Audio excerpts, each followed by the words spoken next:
मला आडवाटेची भटकंती आवडते.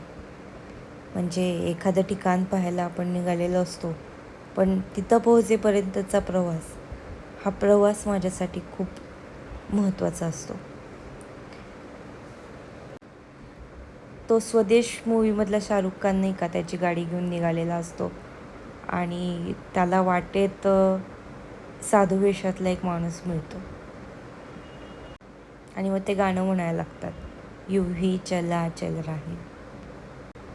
मला ही कन्सेप्टच फार जास्त आवडते की डेस्टिनेशनपेक्षा तिथं पोहोचण्याची जी प्रोसेस असते, ती प्रोसेस, तो म्हणजे तुमचा खरा प्रवास असतो.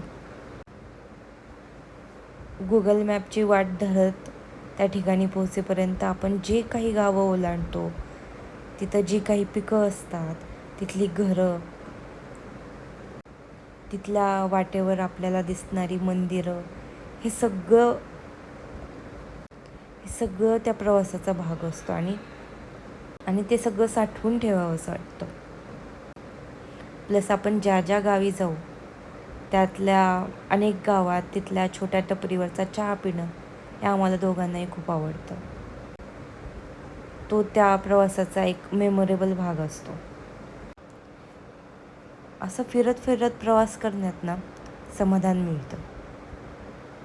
आपण अमुक जिल्ह्यातला, अमुक तालुक्याच्या अमुक गावातून जाऊन आलो आहे, तिथला रस्ता पाहून आलो आहे, तिथली घरं पाहून आलो आहे, तिथली पिकं पाहून आलो आहे, याचं समाधान असतं. तसं पाहिलं तर आपल्याला हवं तेव्हा फिरायला जाता येणं हा एक प्रिव्हिलेजचा भाग आहे आणि तो प्रिव्हिलेज आपल्याकडे असावा, यासाठी कष्ट करायला पाहिजे.